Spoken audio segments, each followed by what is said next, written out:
안녕하세요. 박미수 원장입니다. 오늘 저는 여러분에게 우리의 가장 문제가 되는 식습관 하나에 대해서 말씀을 드리려고 하는데요. 바로 과식에 관련된 이야기입니다. 오늘의 주제는 과식이 내 몸을 망친다. 다 알고 계시죠? 과식하면 몸에 해롭다. 과식하면 비만이 되고 만병의 근원이다. 다 알고 계시는데 과식이 과연 얼마나 위험한지에 대해서 말씀을 드리기에 앞서 제가 오늘 하나 재밌는 영어 단어 하나를 말씀을 드리겠습니다.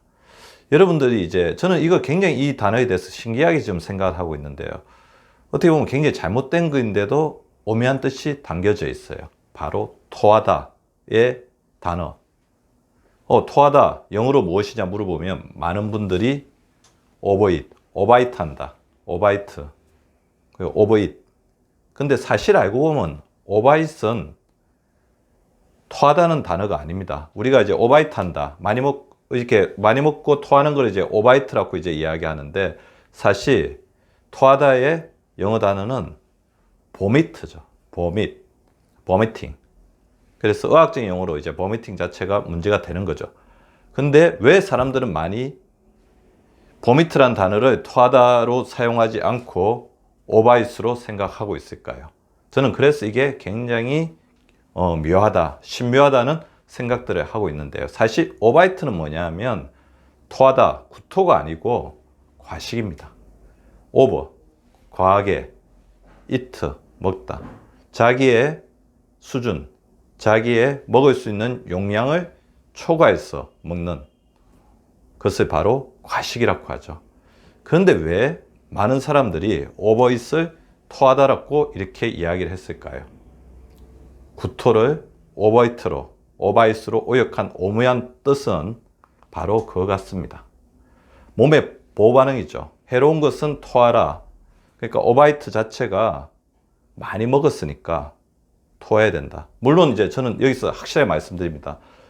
가시겠다고 해서, 많이 드셨다고 해서 절대로 억지로 토해서는 안 됩니다. 토하다가 식도가 찢어지기도 하고 그 자체가 위산이 역류되면서 만성적인 위식도 역류가 될 수도 있습니다.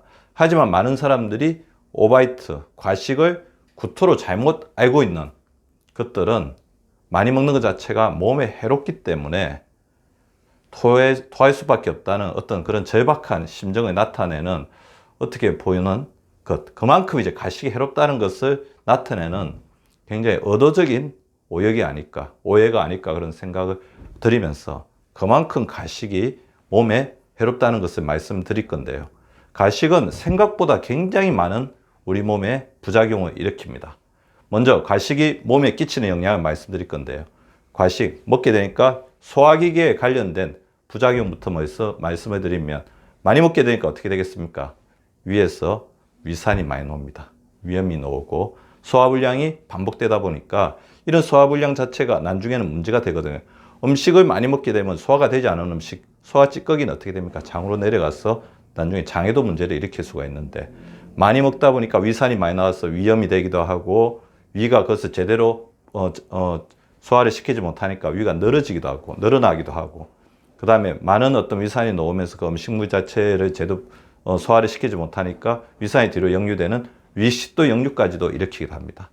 더불어서 음식을 많이 먹게 되면 가까운 장기들에 영향을 미치죠. 먼저 간에는 영향을 미쳐서 지방간을 만들고 췌장 쪽에도 심각한 문제를 만들죠. 췌장 쪽에는 바로 이게 많이 먹게 되면 췌장의 베타세포, 인슐린이 망가지면서 당뇨가 생기기도 하는데 우리가 많이 먹게 되면 뭐가 많이 생기죠? 지방세포가 많이 생기는데 특히 췌장 옆에 쌓이는 지방, 그것을 췌장의 이소성 지방이라고 하는데 이소성 지방에서는 독성이 있는 염증인자를 뿜어내어서 췌장의 베타세포를 망가뜨려서 당뇨를 일으키기도 합니다. 콩팥 속에 쌓이는 어떤 이소성 지방은 콩팥의 염증을 일으키기도 하지만 많이 먹는다 자체가 우리 몸의 혈당을 높게 하고 콜레스테롤을 높게 하면서 혈관으로 이루어진 신장 기능도 떨어뜨리게 되고 뭐니 해도 많이 먹게 되면 우리 내장 쪽에 있는 혈관들이 우리 몸속에 있는 지방세포들로 다 넘치는 칼로리를 이동시키면서 비만을 만들게 되죠. 따라서 위식도, 간, 췌장, 콩팥, 비만 이렇게 가까운 장기들에 다 문제를 일으키고요. 먼 장기들에도 영향을 미치죠. 먼저 두뇌의 문제입니다. 두뇌 쪽에 가게 되면 많이 먹게 되면 오히려 두 가지 문제가 있는데요. 고혈당, 많이 먹겠을 때 고혈당이 되고 다시 저혈당이 되고 고혈당이 되고 저혈당이 되면서 뇌기능, 집중력이 저하되는 상태도 이루어지게 되고요. 더불어서 이제 우리 소화기 쪽에 혈액순환, 우리를 소화시키는데 어떤 혈액이 너무 많이 사용되기 때문에 머리 쪽은 어떻게 되죠? 그때 빈 상태가 됩니다. 혈액순환이 안 되면서 저산소성 상태가 되기 때문에 이것이 오래되면 인지기능의 저하까지도 일으킬 수 있습니다. 그 다음에 습관적으로 가식하는 사람들은, 그리고 가식을 하게 되면 굉장히 기분 좋게 하는 도파민이 많이 분비되지만 그것이 시간이 지나게 되면 우울해지거든요. 그래서 음식 중독과 우울증이라는 정서적인 불안 상태까지도 일으킬 수 있습니다. 그 다음에 코나 눈, 귀, 우리가 가식을 하게 되면 이 음식물의 찌꺼기들이 장에서 우리 혈관 쪽으로 퍼지면서 알레르기나 염증 물질로서 작용한다는 것들을 잘 알 수가 있죠. 최근에 우리 장내에 있는 장내 세균총의 파괴 자체가 우리 몸의 자가 면역 질환들, 알레르기 비염이나 천식이나 아토피 피부염의 원인이 된다는 견해도 굉장히 많잖아요. 그래서 알레르기 질환도 증가되게 됩니다. 더불어서 우리가 많이 먹게 되면 소금 섭취도 많아지고 당도 많아지고 콜레스테롤 많아지니까 당연히 피가 찐쩐해지면서 우리 이걸 혈액을 돌리기 위해서 혈압이 높아지는 고혈압 경량, 그러면서 심장이 무리하게 되는 심장질환, 심근경색이나 협심증, 심부전의 문제까지 일으킬 수 있는 거죠.